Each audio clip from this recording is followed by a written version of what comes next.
اربوں پر عذاب یہودیوں کے ہاتھوں، اس لیے ان کو بچایا گیا۔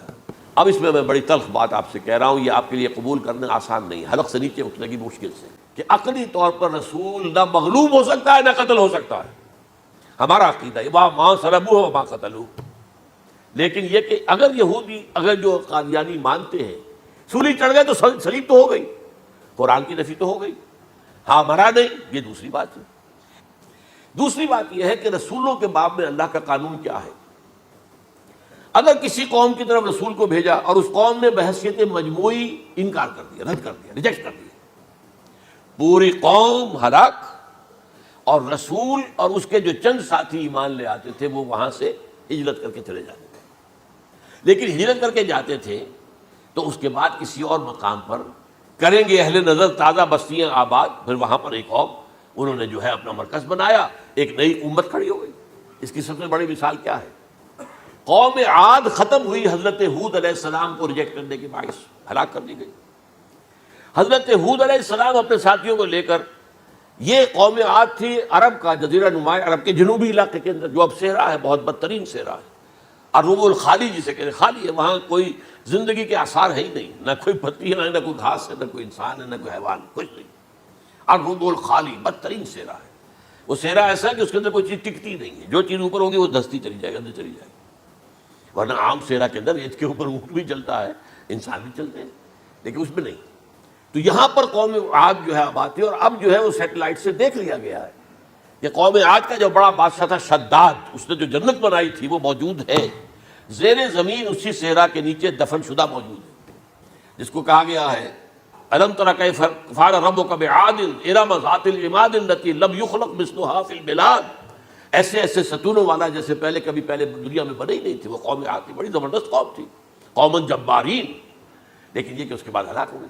اب حضرت ہود اپنے مسلمان ساتھیوں کو لے کر نکل گئے، جزیرہ نما عرب کے مغربی کونے میں جا کر، شمال مغربی کونے میں آباد ہو گئے، وہاں ایک نئی قوم پیدا ہوئی، سمود۔ اب یہ اسلامی بستی بن گئی، لیکن اس کے اندر بھی پھر بعد میں زوال آیا، پھر وہاں نبی بھی آئے، لیکن اس کے بعد یہ کہ آخری رسول بھیجے گئے حضرت صالح، اور وہ بھی ہلاک ہوئے کیونکہ حضرت صالح کو انہوں نے رد کر دیا۔ تو یہ میں نے مثال دی ہے آپ کو کہ رسول جو ہے وہ وہاں سے اگر ہجرت کرتا ہے تو ہجرت کر کے وہ یہ نہیں جان بچا کے جا کے گمنامی میں کہیں مر گیا، وہ تو جا کر اپنے ساتھیوں کو لے کر جائے گا، اور جا کر جو ہے وہاں پر جو ہے ایک نئی جگہ پر آباد ہوگا، ایک نئی تہذیب ابھرے گی۔ تو یہ تو نہیں ہوا، یہ گمنام ہو کر آ کر کشمیر میں مر گیا تو اس کی کیا حیثیت ہوئی؟ حضرت عیسیٰ علیہ السلام یا تو اگر ہجرت کرتے، یا جب انہیں معلوم ہو گیا تھا کہ میرے قتل کا فتویٰ ہو گیا ہے، تو آپ وہاں سے ہجرت کر سکتے تھے، لیکن اپنے ساتھیوں کو تو لے کر جاتے نا، اپنے حواریین کو لے کر جاتے، اور کہتے ہیں 12 حواریین کے علاوہ اور بھی کوئی 70 کے قریب لوگ تھے جو ان پر ایمان لائے تھے، ان کو لے کر جاتے، کسی جگہ جا کر آپ آباد ہوتے، وہاں ایک نئی جو ہے بستی بنتی، وہاں مسلمانوں کی ایک آبادی ہوتی۔ تو ان میں سے تو کوئی شے بھی نہیں ہوئی، بات ہی ختم ہو گئی۔ لہذا عقلی طور پر بھی یہ بات ثابت نہیں ہو سکتی، خلاف عقل ہے، قرآن کے اصولوں کے خلاف ہے کہ وہ پھولی چڑھے ہوں لیکن مرے نہ ہوں، پھر اتر گئے تو مرم پٹی کر دی۔ اچھا، کیا رومنوں کو اور یہودیوں کو پتہ نہیں چلا کہ مریم پٹی ہو رہی ہے اس کی، اور عیسیٰ مرا نہیں ہے؟ اگر ان کو پتہ چل جاتا تو کیا وہ چھوڑ دیتے؟ اب مرہم پٹی کے بغیر تو 12 جو شخص سولی پر لٹکا رہا ہے وہ تو تقریباً مردہ ہی ہوتا ہے نا۔ وہ کہ چلیے ہو سکتا ہے کہ کوئی ایسا امکان ہو کہ اس کی نبض ابھی چل رہی ہو اور وہ اتار لیا جائے اور مرہم پٹی کر لی جائے تو بچ جائے، لیکن یہ کہ پھر اس کے بعد وہ اگر وہاں سے ہجرت کرتے تو وہاں سے وہ اپنے حواریین کو لے کر جاتے اور کسی نئی جگہ پر جا کر آباد ہوتے۔ ان دونوں اعتبارات سے یہ بات ناقابل قبول ہے، ناقابل یقین ہے۔ لیکن اسی مسئلے کو لے کر انہوں نے، جو جیسا کہ میں نے بتایا تھا، وفات ہو گئی، کیسے ہو سکتا ہے ہمارے نبی جو سید المرسلین ہے وہ تو زیر زمین دفن ہو گئے اور یہ جو آسمان پر اٹھا لیے گئے، یہ کیسے ہو سکتا ہے؟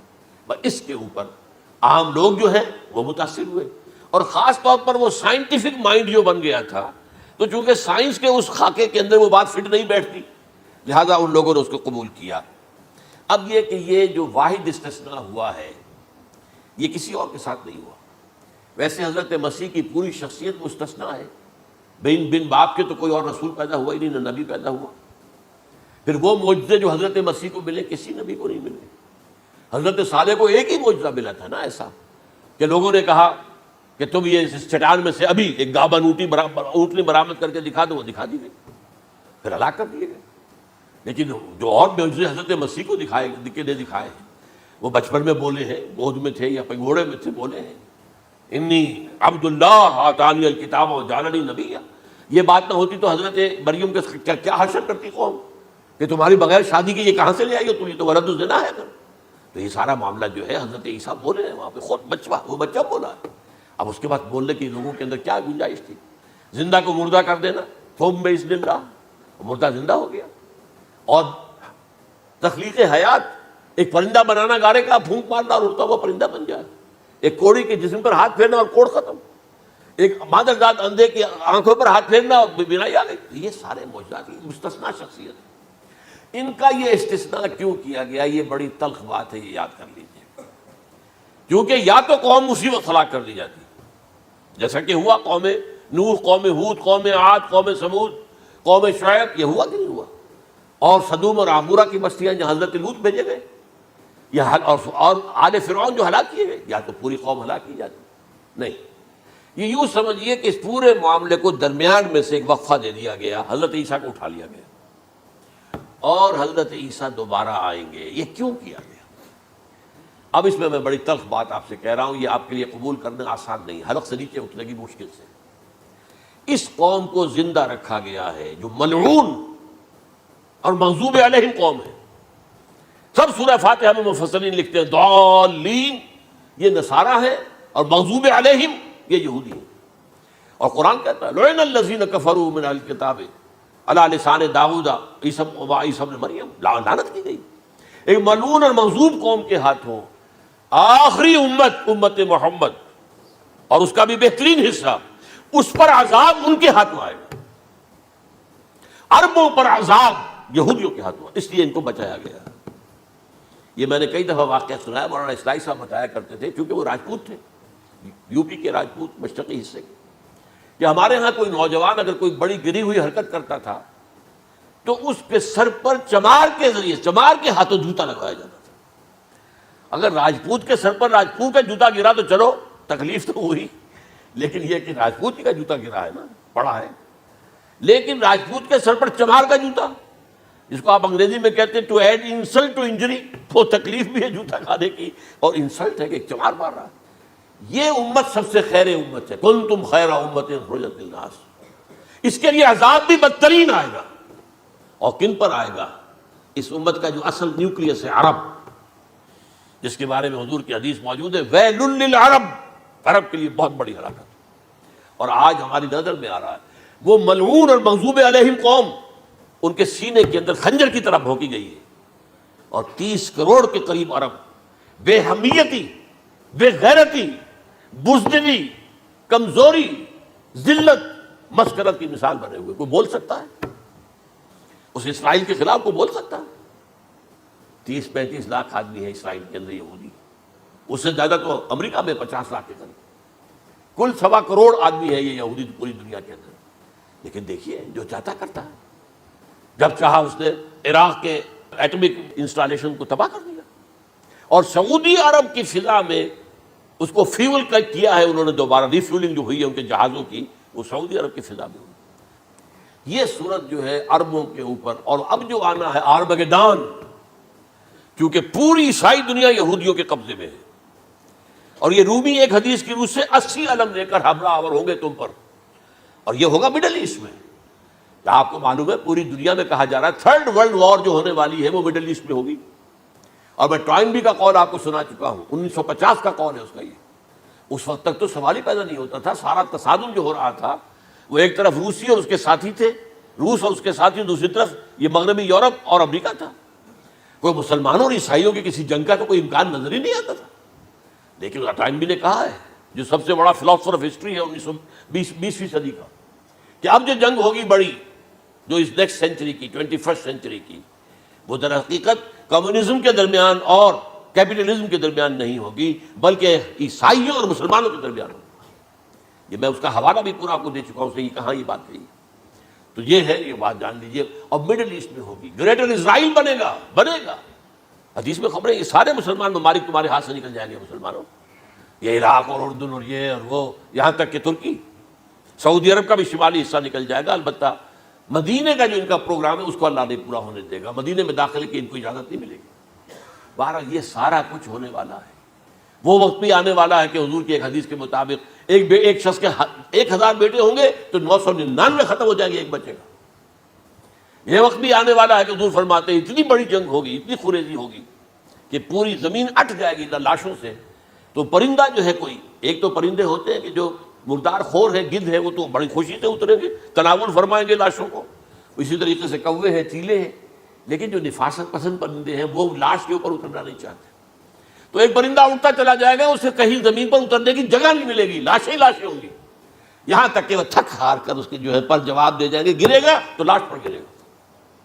یہ وقت آنے والا، اور یہ یہودیوں کے ہاتھوں، یا یہودیوں کے جو سپورٹرز ہیں اس وقت، جو ان کے ہاتھ میں اعلی کار ہیں، ان کے ہاتھوں آنا ہے۔ میرے نزدیک اس کام کے لیے اس ملعون قوم کو، کہ جو حضرت عیسیٰ کے زمانے سے ملعون ہو چکی ہے، اس کو باقی رکھا گیا ہے، اسے یہ موقع دیا گیا ہے۔ اس نے اسرائیل بنا لیا ہے، تقریباً 2000 سال کے بعد وہ دوبارہ آ کر آباد ہوئے اس سرزمین میں جہاں سے نکال دیے گئے تھے 70 عیسوی کے اندر۔ یہ سارا کچھ کیوں ہو رہا ہے؟ تو در حقیقت میرے نزدیک واللہ عالم حکمت خداوندی اس میں یہ ہے، انہیں روک کر رکھا گیا ہے اور حضرت عیسیٰ کو اٹھا لیا، پھر وہی عیسیٰ آئیں گے اور انہی کے ہاتھ میں یہ ہلاک ہوگی۔ سوائے اس کے چونکہ جو ایک میں نے آپ کو کئی دفعہ حوالہ دیا ہے، فلاڈلفیا ٹرمپٹ ایک رسالہ نکلتا ہے پروٹیسٹنٹ عیسائیوں کا، انہوں نے یہ لکھا ہے، اس نے لکھا ہے ایک پرچے کے اندر کہ جب حضرت مسیح آگے اینٹی کرائسٹ ہوگا، وہ لکھا اس نے کہ وہ یہودی ہوگا، حالانکہ وہ پرو یہودی ہے۔ وہ جتنے بھی یہ جو کرسچن زائنسٹ ہیں، یہ تو یہودیوں سے بڑھ کر زائنسٹ ہیں، ان کے بڑے سپورٹرز ہیں۔ تو لیکن اس نے لکھا ہے اینٹی کرائسٹ ول بی اے جیو۔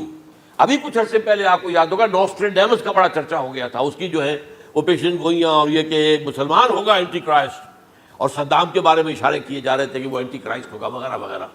لیکن انہوں نے لکھا ہے کہ وہ اینٹی کرائسٹ یہودی ہوگا، اور اس نے لکھا 80% یہودی قتل ہو جائے گا۔ یہ میں نے ایک تعویل کی ہے اپنے ذہن میں کہ 20% شاید وہ ہو جو حضرت عیسیٰ کی جو سیکنڈ کمنگ ہے، آمد ثانی کے موقع پر ان پر ایمان لے آئیں اور وہ بچ جائیں۔ لیکن جو بھی حضرت عیسیٰ کا انکاری ہوگا وہ ختم کر دیا جائے گا، جیسے قوم نوح ختم ہوئی، قوم ہود ختم ہوئی، قوم عاد ختم ہوئی، قوم صالح ختم ہوئی، اسی طریقے سے۔ تو یہ قانون خداوندی پورا ہونا ہے۔